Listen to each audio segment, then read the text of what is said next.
Hi everyone. We'll give it a minute or two here and just let a few more people join after their lunch break. Just want to check that everyone can see the screen and can hear me okay. You might just pop a yes into the chat if you can. Perfect. I see a couple thumbs up. Thank you.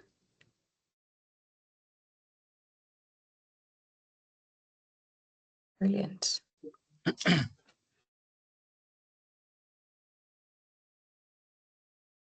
Okay. Look, what we might do is I might just start off with a bit of an intro while people are still kind of logging on. So my name's Jenny and I'm the head of sales here at What Footprint.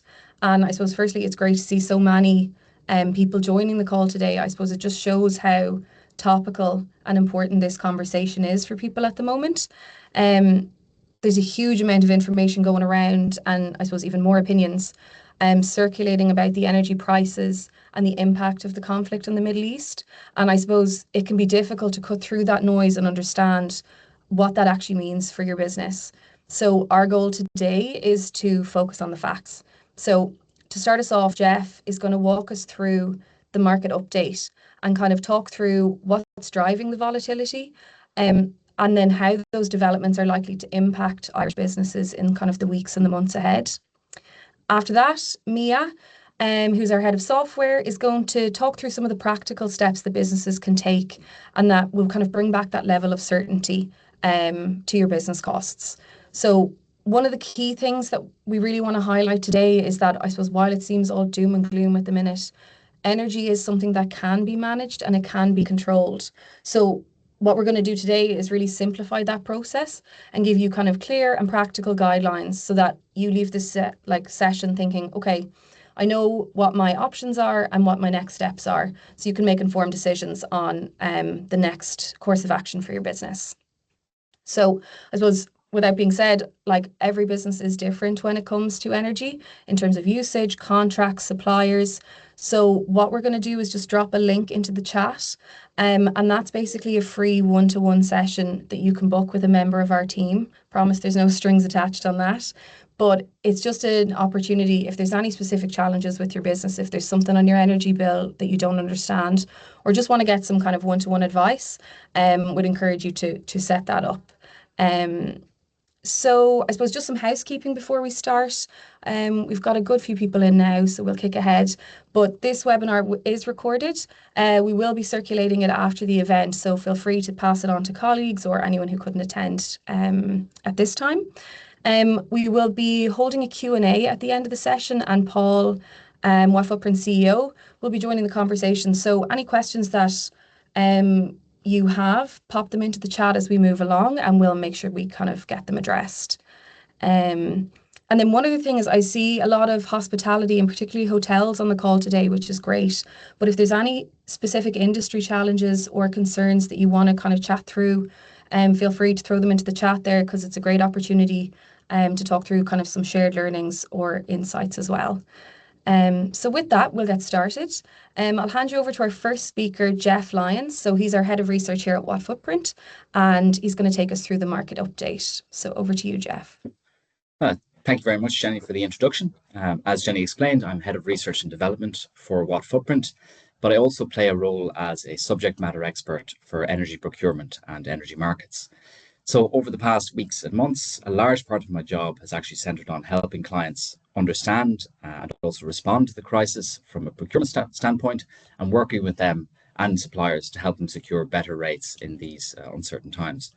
Now, what I found is that many of their questions have concerned not just the steps that they can take right now to protect their business, but also the kind of wider questions of why this crisis is influencing their energy bills so much and so quickly, and why Ireland itself seems to be so adversely affected, perhaps in contrast to some of our European neighbours, and also, and I think most importantly, how they can protect themselves and their business in the future.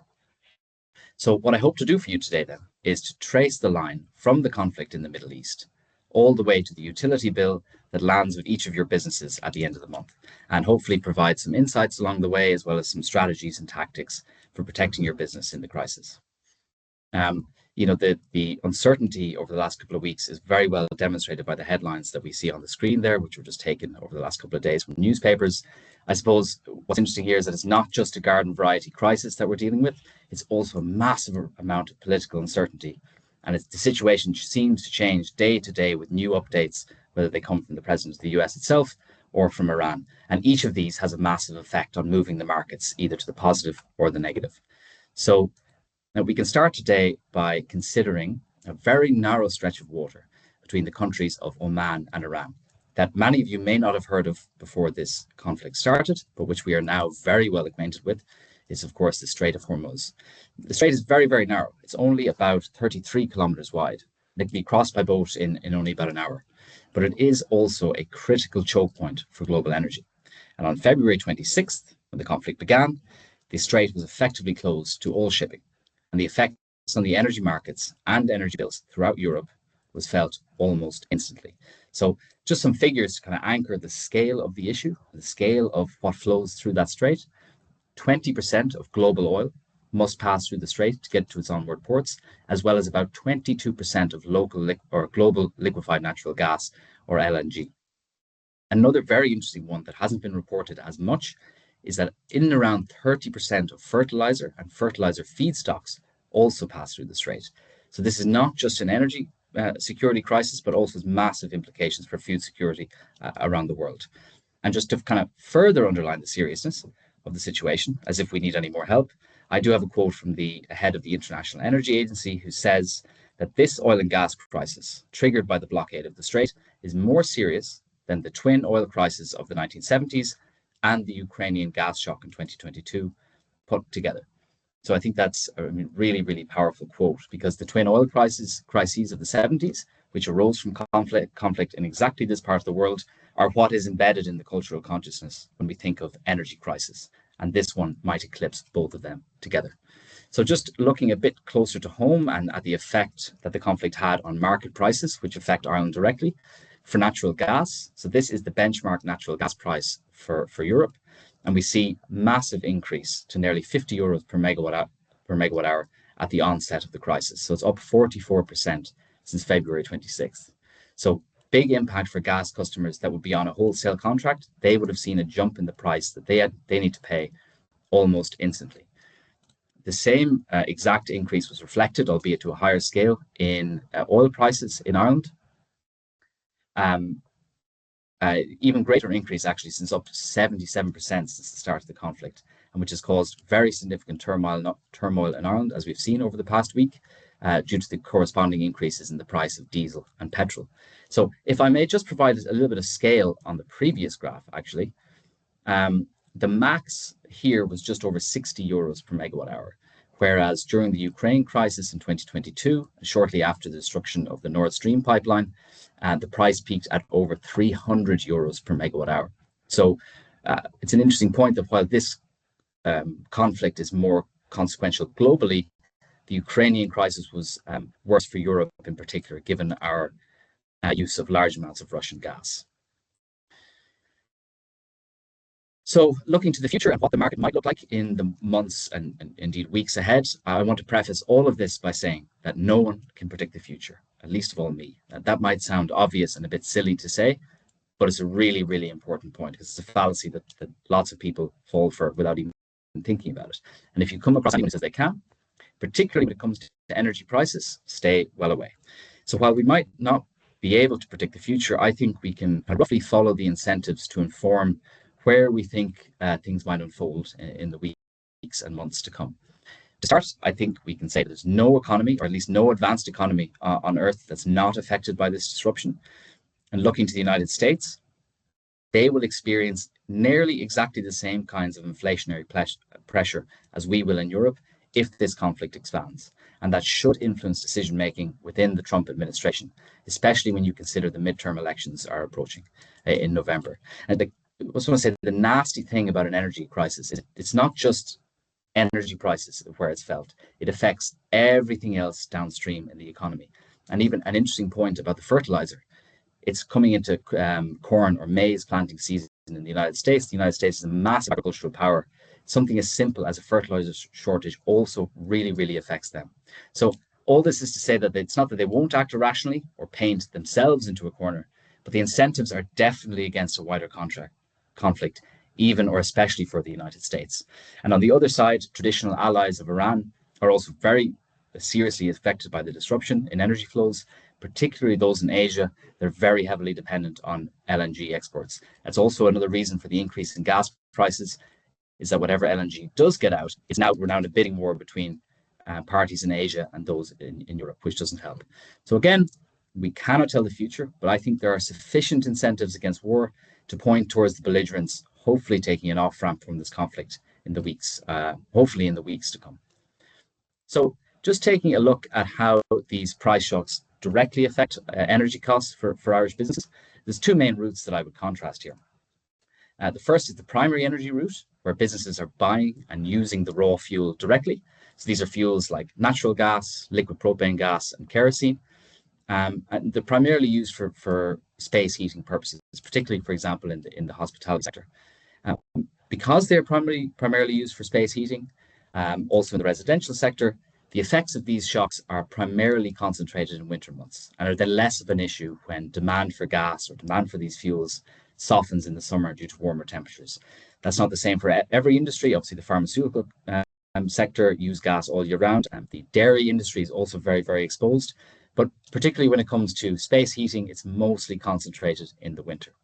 The second route, and I think more consequential, by which price shocks can make themselves felt in Irish businesses and in the utility bill, is the kind of secondary energy route. And this is where we're not buying and using the fuel itself, but we're using a secondary product, which in this case, of course, is electricity. Now, Ireland has a reasonably diverse energy mix. So we produce energy also from coal in Money Point, and also from our prodigious renewable energy resources like wind and solar, and they're not affected by the crisis, right? So we haven't seen price spikes in supply from those. So the picture of how the price shocks translate is a bit more complicated here. And as I said, I think it's more consequential because businesses are definitely more inelastic when it comes to electricity, because electricity is not just used for heating, but it's also used for lighting and ICT. So it's harder to reduce your demand because it impacts every single area of the business. An important point here with respect to the increases that we've seen in electricity prices, and they have been significant, but not as significant as with gas, is because there's additional system and market charges included in what you pay for a kilowatt hour. You know, a 50% increase in gas doesn't lead to a 50% increase in electricity price, because there's all of these market charges and systems charges that don't change along with the market. So in and around 50% roughly of what you pay per kilowatt hour is in systems charges, and they don't rise with the market. So there's a bit of, you won't see quite the same lift up in your total electricity price. Another very, very important point, and one which goes a long way in explaining why Ireland has such high electricity prices even outside of a crisis, and why we're so exposed to price increases in the price of gas, come from how our market is set up. And we can kind of underline this by saying, even though so in terms of total energy production, only 40% of it comes from gas. The rest is from, as I said, coal, but a huge amount from renewable energy resources. But the gas generators and the price of gas sets the price for nearly 100% of our electricity in Ireland. Now, without going into the weeds, I'll try and explain this a little bit. Every day is split up into 30-minute segments. And for each different segment, there's a different price for electricity that is set by auction. So the suppliers bid into the auction, as do the people who want to buy the energy, and the results of the auction dictate the price for that period of the day. So the price changes 48 times throughout the day. That's not something you really see on your energy bills. The important point about the auction is that it is always the most expensive generator that's included in the auction that sets the price. In Ireland, that is almost always gas. So even though in a given day, we might have loads and loads of renewables online, really flushing the system with a lot of very, very cheap energy, it's still the gas generator that sets the price. So it really still leaves us very exposed to increases in the gas price. So some other factors there that kind of lead us to have, even again, as I said, outside of a crisis, to have really high energy prices, as I said, very highly dependent on gas. The price mechanism that I explained there, that's common all over Europe, but just other European countries are way less dependent on the gas generators to support their energy mix. Another one is that we're an isolated market. We always like to say that we're an island off the coast of an island off the course of Europe. but this really does have an effect. We have some interconnection in terms of gas and electricity to the UK, but that pegs us to their market. We don't yet have any connection to Europe, and that constrains our own energy mix. And in terms of the energy mix itself, again, gas plays a huge role, and we're kind of quite limited. So we have lots of renewable energy resources, which is amazing. Sometimes they can be over 30% of production during the day, but they need to be supported by gas, and we don't have the same nuclear or hydroelectric resources as other countries would in Europe. Now, all of this will change in 2028 with the commissioning of the Celtic Interconnector, which will connect us to France. So this will widen our energy mix. It'll integrate our market with Europe and will allow us to purchase cheap, very low carbon French nuclear energy or excess solar PV energy from Spain. So that will really, really help manage prices in a time of crisis. So with respect to energy procurement, the big question always is whether to pursue a fixed or a wholesale or some kind of hybrid procurement model, particularly in a time of crisis where there is very, very serious price pressure. And the main point here is that it really does come down to the appetite for risk within the business and the particulars of your operation and how you need to manage your finances. Of course, as we will be familiar perhaps with domestic supply contracts we each have in our homes, a fixed rate contract is absolutely great for price certainty and for businesses who are very, very cost conscious, and cost control is very important because it guarantees what you'll pay exactly per kilowatt hour for a period of 12 or perhaps 24 months. But a key point here is that sure, you can get that fixed rate, but on the other side, the supplier is taking the risk there that the market prices don't go up. So you kind of have to effectively pay for that. So they take a bigger margin always on fixed rate contracts. So this is in contrast to the wholesale model, where you're directly exposed to the market prices. So it's definitely riskier. But if your business is able to kind of weather those shocks, it is definitely cheaper in the long run, because suppliers don't have to take as much of a margin, but you are very, very exposed to the shocks.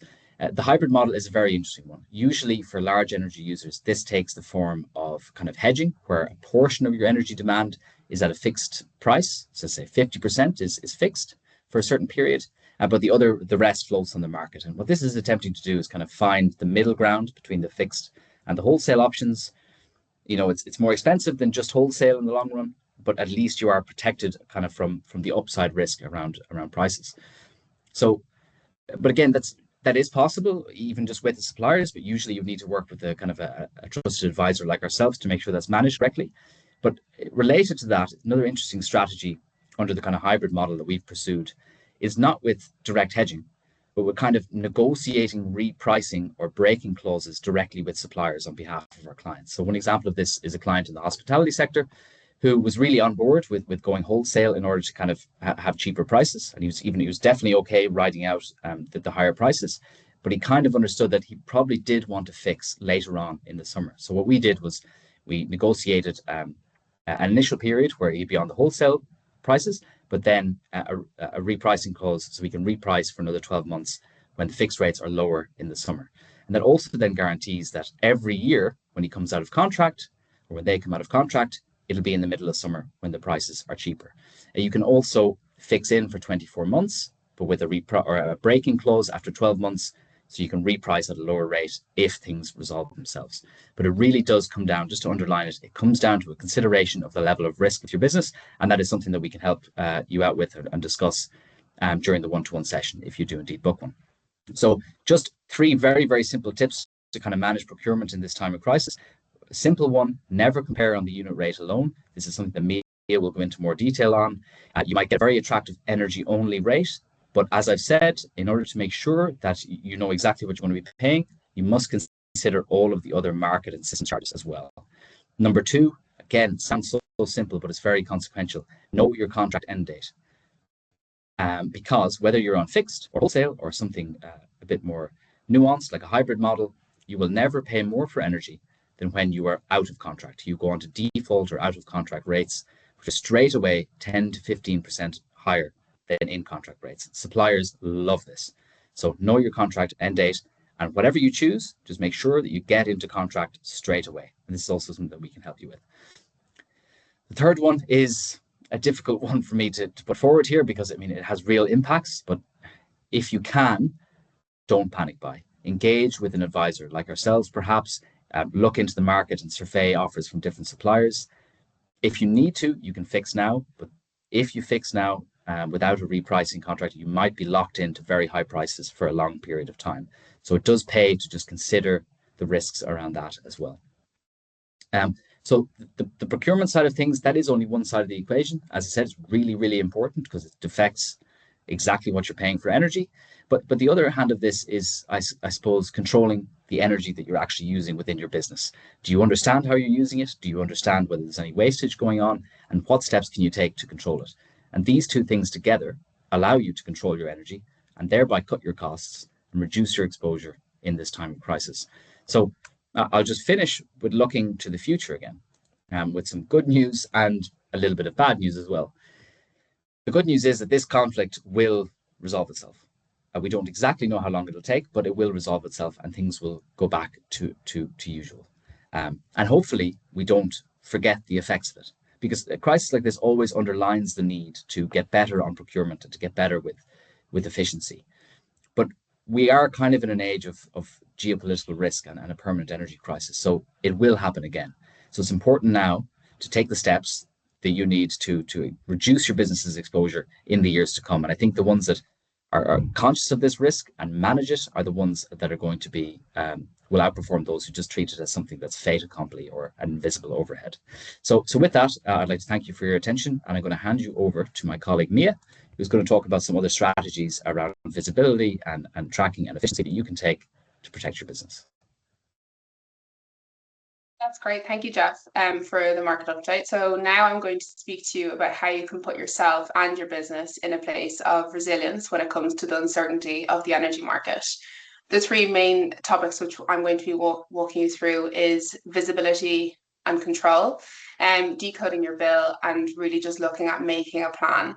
So the first part is really focusing on how are you going to control your energy. The problem being that when you have a lack of visibility or you're relying solely on supplier data, it can be really difficult to know exactly what's happening on your site.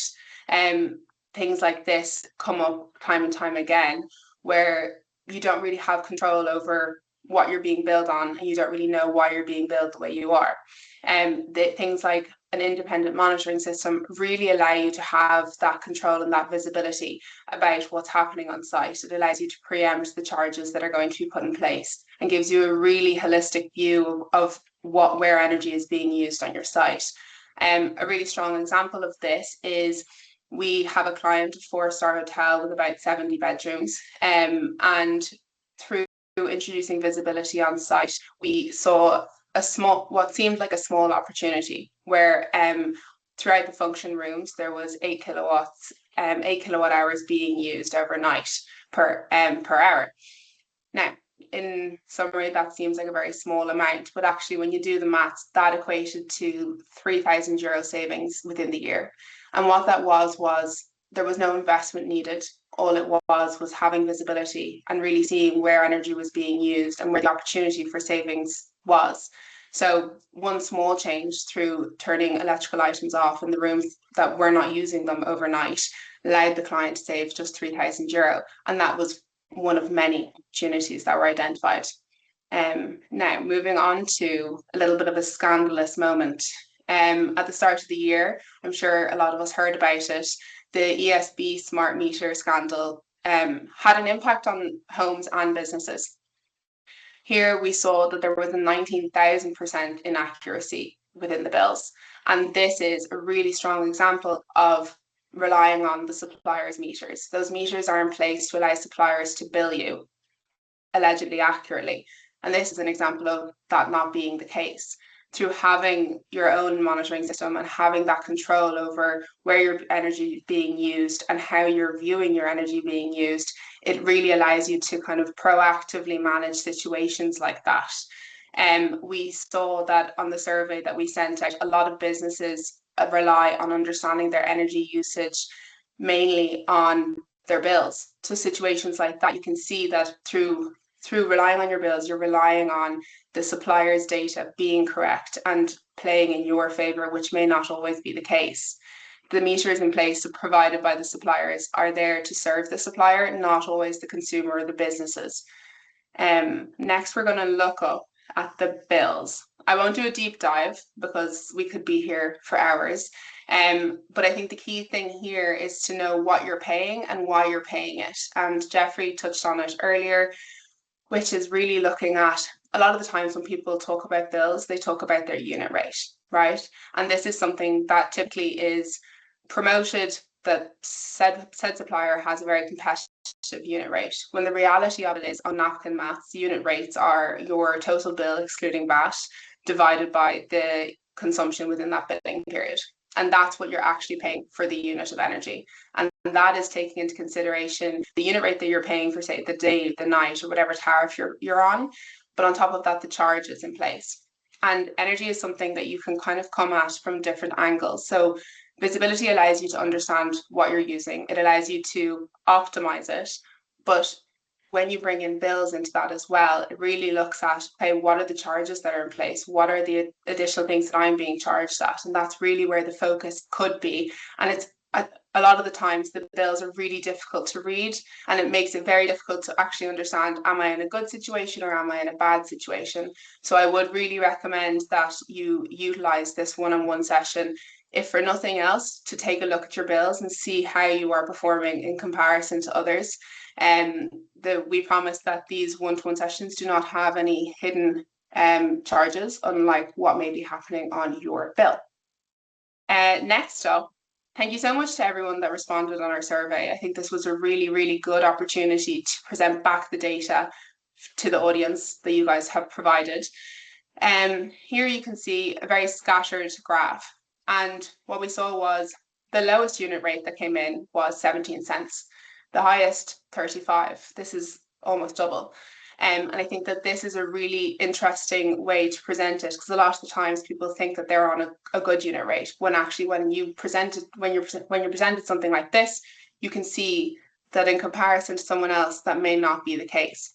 It's really important to know that what unit rate you're on and what tariff you're on, and make sure that that is aligned with the business that you are in, your operating hours, the size of the site, and all of those other things.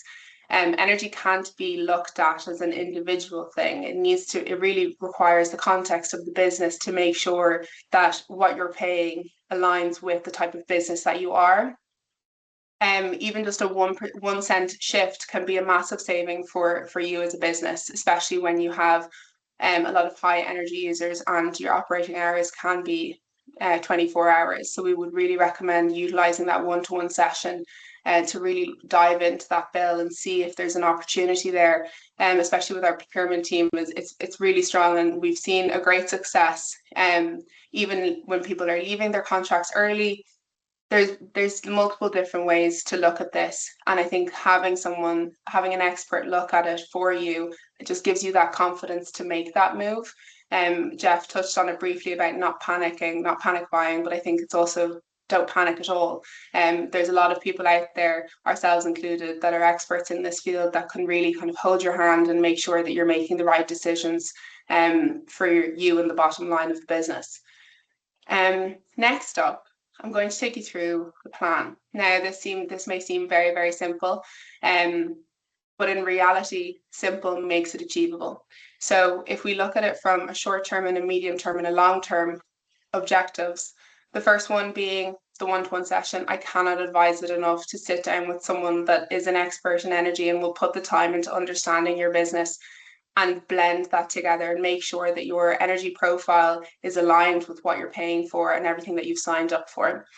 Visibility is a key starting point. I think a lot of the times we see businesses a bit trigger happy with making investments and not really knowing what the return on that investment is going to be, and not being very strategic about where they're putting their money. But the visibility allows you to identify the opportunities for savings, right? And it allows you to make the energy being used on site efficient. There's lots of grants available to do an energy study, which allows an energy engineer to dive deep into that data and really make sure that you are as optimized as possible in the short term, so that when we move into the middle term, you have everything that you need. You have a really strong baseline. You understand what your 24/7 load is. You understand what the peaks are. It allows you to make those decisions based on the data specific for your site rather than a generic view of what something that might align or might not align with how your business is being run. In the middle term, it's really about building momentum. It's focused on utilizing the grants, building the case internally, and identifying the funding. There are so many grants out there, and it is yours for the taking. We really, really cannot put more of an emphasis on it, that the grants are available to businesses to make those upgrades that make your site more efficient, that can save you energy and save you money. They're endless. And it's really about understanding the structures in place and understanding when to use them, when not to use them, and just making sure that you're on the best rate. And then in the long term, all about data-driven investment decisions. It's really focused on making you resilient and having everything in place to provide strategic upgrades. The resilience is extremely important. We have seen the shock in the market this year. We saw it in 2022, and we will see it again. I think everyone that has attended this webinar today is very much so in the same boat in the respect that you don't want to be shocked by your bills if this ever happens again. And I think that's where putting yourself in a position where you are resilient, you have an extremely effective and efficient energy profile on site. You know where your energy is going. You know that there is no wastage. And the upgrades that are coming, they've been placed strategically based on your business's energy profile. And it allows you to get that momentum to identify the capital that will be required for those upgrades. So if we just recap, in the short term, get your one-on-one booked. I cannot emphasize that enough. Use what's free. Gain the visibility and understand what your energy profile is. No longer looking at it from a generic standpoint. Really look at it for your data, your business, and what can you do. In the middle term, momentum. Identify the small and the low cost wins and maximize the grant landscape. We have an entire team in here in Watt Footprint dedicated to identifying how can we get as much money as possible for businesses so that we're decreasing the capital required internally. And in the long term, build out that resilience. Make sure that you have a strategy in place for the upgrades that need to occur so that you're not shocked by the capital that's required for the upgrades and you're not shocked by the bills that come when this crisis inevitably happens again. So with that, I'll hand you over to my colleague, Jenny. Perfect. Thanks, Mia. So now we're going to move into kind of the Q&A section of the session. So if people have any questions they want addressed, feel free to pop them in the chat, or if you put your hand up, we can unmute you if you want to have a chat with the team. So there's one in the chat I see. So maybe for you, Jeff, can I renegotiate my energy rate before my contract is over to get the cheaper summer prices versus waiting till October and November time? Yeah, so okay, so the first thing, echoing what I think I said in my slides earlier, it is actually really, really useful if your contract is ending every year in the middle of the summer. Because let's say you're on a fixed rate contract, and so you're either renewing your fixed rate in the summer every year or in the winter. The price difference can be 10 to 15% between those two periods due to the demand for gas and the higher electricity prices. So it's very handy if it is in the summer when you're coming out of contract. Whether you can break it early with the contract or whether you can break your contract early with your existing supplier, I think it depends on them. I think they know if they have you in a contract, you're in some ways over a barrel, so they might want to keep you there. But on the flip side, they might want to keep you for another 12 months, so they would allow you to reprice and come in again. But the one thing I would say there is the number one piece of advice that we always give is that you should always switch supplier every single year and survey the market all the time. It's the same as we have with ourselves, with phone or internet price contracts. Shopping around is always the best way to do it. And it guarantees you get the new customer discount. So there's a risk that if you do go back in with your supplier, with the same supplier, you're probably not getting the best rate or a rate as good as one that you would get by going to a new supplier, even if they allow you to go out of the contract. And in terms of switching, we've also seen with some clients of ours that it's actually worth it, them paying the penalties for breaking their contract with one supplier to go and lock into rates with another, whether wholesale or fixed, in the summertime. It's something we've done with one client already. So that can definitely be something that we look at. And also another thing that's kind of related that we've done with a number of clients now is actually negotiating with suppliers so that when they start, let's say if they're in the winter, we actually start them on a contract that only might last 7 or 8 months, so that the contract ends then in the summertime. And whether they stay with that supplier or go to someone else, every time now, every year in perpetuity or whatever, they're coming out of contract in the summer, because it makes a massive difference considering the price difference. So yeah. Perfect. We'd sent out a questionnaire yesterday evening, and I've a question through maybe for yourself, Mia. What projects would you start with to safeguard against this happening in the future and cost increasing for your business? You're on mute, Mia, sorry. Thank you, Jenny. Yeah, this might be a slightly unpopular opinion, but visibility. I think that is one of the things that isn't utilized enough. Through introducing visibility, you can then roll out strategic projects. I think time and time again, we see people get very, very excited about the likes of solar panels, when in reality, you put enough solar panels in to push back to the grid rather than actually produce enough energy to sufficiently provide energy to your site. So I think the first step will always be visibility. It's all about understanding what it is that you and your business need before making any other steps. Perfect. And then to add there, Paul? No? No, okay. I thought you were going to say something. And then one other one that I have here is, are standing charges and capacity rates not always the same between providers? What are you, Jeff? So they can be the same. So this is what I was saying about during my presentation. The energy rate that you pay, it always depends on the market. That can change quite rapidly throughout the year if you're on a wholesale contract. The market charges and the systems charges, they don't change with the market. They're actually set by the Commission for the Regulation of Utilities every year, I think in October. So they're set and they're published, and it's part of public record. That's not to say that suppliers can't add a bit of margin on top of them. I have seen it.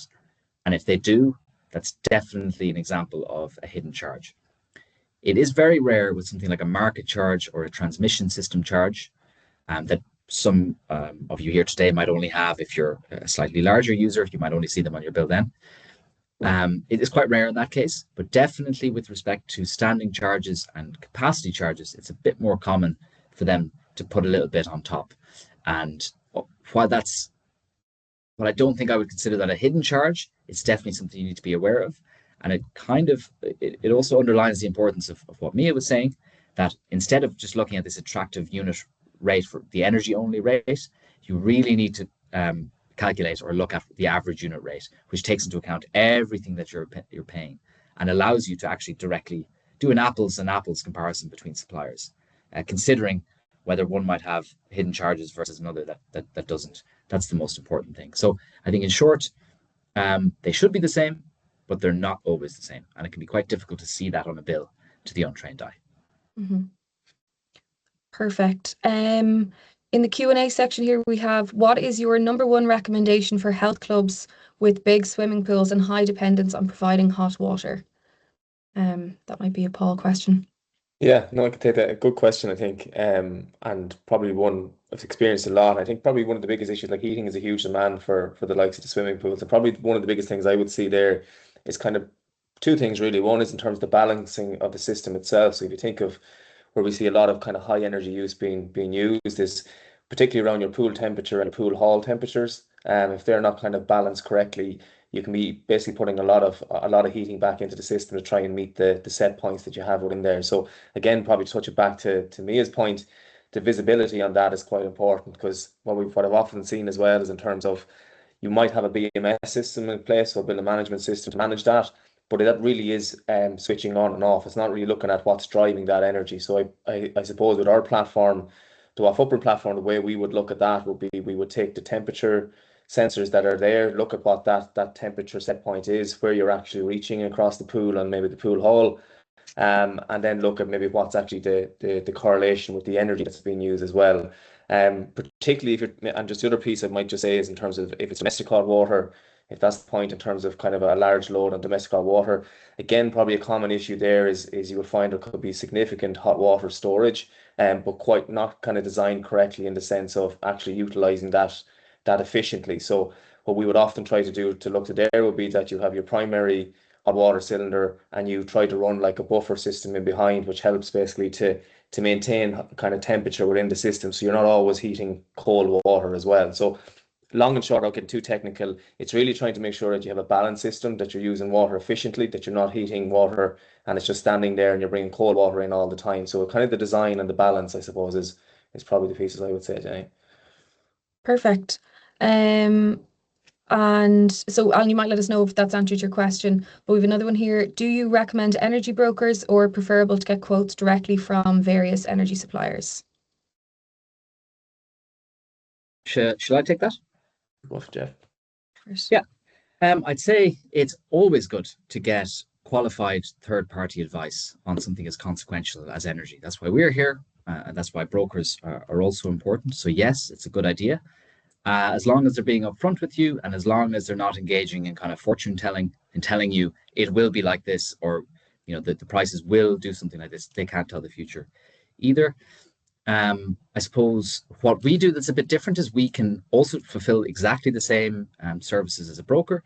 With our clients, we would typically know their business an awful lot better, having either done projects with them, done grant applications, initial energy audits, and probably participating with them through our software platform. We would typically have a much better idea of how they use energy and what would be beneficial for them going forward. Another important point, which kind of relates to getting quotes yourself, and to what brokers actually do, there actually isn't really any special behind closed doors relationship between any broker and any supplier. Suppliers are very big fishes, so they don't really have to change their prices for anyone. They make the decisions, so they don't give preferential rates to some broker over another. So it's actually kind of open to anyone.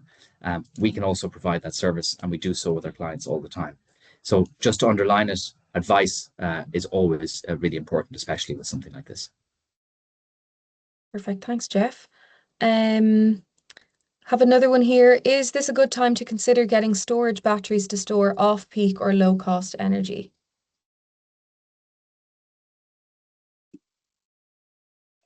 Maybe Jeff, the two of us could maybe jump in on this one. But what I would say, probably in a business perspective, I suppose we've looked at that level of storage, probably at an industrial level. And I suppose the cost benefit analysis is quite important. It's very subjective to the site, I suppose, that you're looking at. And particularly when you look maybe at solar PV, and the question would always come up in the sense, should we put a battery in with our system that we're installing? And typically, if you're looking at maybe hospitality, leisure centres, that size of businesses, you're maybe getting up towards 150, 200 kilowatt systems that are going in.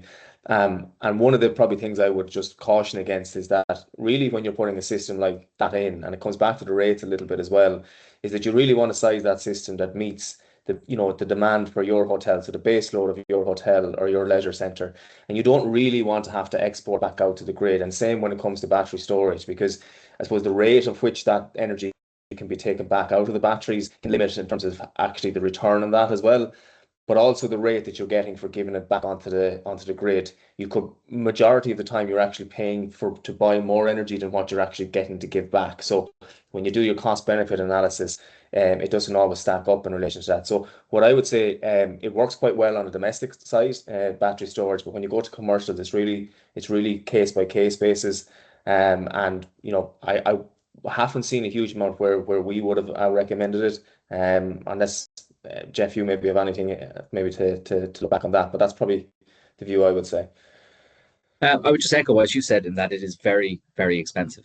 It is getting better all the time, so it's getting cheaper per kilowatt hour stored, and the efficiencies are getting better, the lifetimes are getting better, but it's fairly far behind other technologies like solar. Solar is now a no-brainer. Batteries, the calculus is a little bit different, and where you might typically use it, as you said in your question, is to kind of store energy in times of excess or when it's cheaper, and then use it when you need it, when you don't have the excess. Typically with solar panels is how it's provisioned. But so you might use a very expensive system to store your energy, sure, so that you can use it during the night. But during the night is also when grid electricity is also much cheaper. So the balance there is you're potentially not getting much benefit from something that is currently very, very expensive and would represent a very large capital cost at the scales at which you would need it for something even like a mid-sized hotel in Ireland. So definitely a more nuanced investment case than other things like heat pumps or solar. Perfect. Thanks, guys. Last question I can see here is, do you foresee the government leaning into policy support or reducing policy costs on electricity temporarily to reduce the increased cost burden?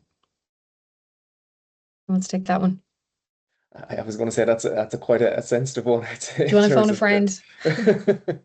I think, Jeff, you might. I think without getting into it too much, I think there is difficulties in Ireland in terms of, like you would kind of reference it, Jeff, in the sense that we're such a dependent element in terms of gas generation for electricity, and so open to, I suppose, the global market in relation to that. And being an island nation, I think does limit, I suppose, the level in terms of what we can kind of, in terms of any kind of caps in relation to that. But I mean, in terms of supports, I think, look, I think with the way things are going, potentially that is something that could be looked at. But again, it's a moving feast, I think, obviously, with everything that's happening. In terms of direct supports for business, I really couldn't say. I think the government are usually, I know what we've seen, notwithstanding with the fuel prices, it's kind of rare to give electricity supports in particular to businesses. And they do it with domestic users, as we've seen over the last couple of years. I think government intervention, given that we have a liberalized electricity system, that yes, in theory, the state still owns ESB and ESB networks, but it really is a handoff relationship and there's very strict state intervention rules there. It really usually is not the case that they would directly intervene in the market. So relief in terms of energy shocks like this is going to come from slightly longer term investments. Like I mentioned, the interconnector, which was driven not really by the government, but kind of by EirGrid and ESB networks, but also around things like more wind energy, which does come back to licensing and stuff. So intervention, I couldn't say, but my intuition would be that it'd be more a slightly longer term intervention, with the exception of the PSO levy that's on every bill. That actually goes in the opposite direction of average prices. So if you have a year, let's say we get to the end of 2026 and the average price of electricity was very, very high, then the PSO levy automatically then is recalculated and dropped for 2027. So it works in the opposite direction to provide some kind of cushion for a situation like this. But you'd have to wait until next year or perhaps after October for that to come into force. Okay, perfect. Thanks, Jeff. So look, we could probably keep going, but I'm conscious it's a busy time of year for everyone, so we can wrap things up.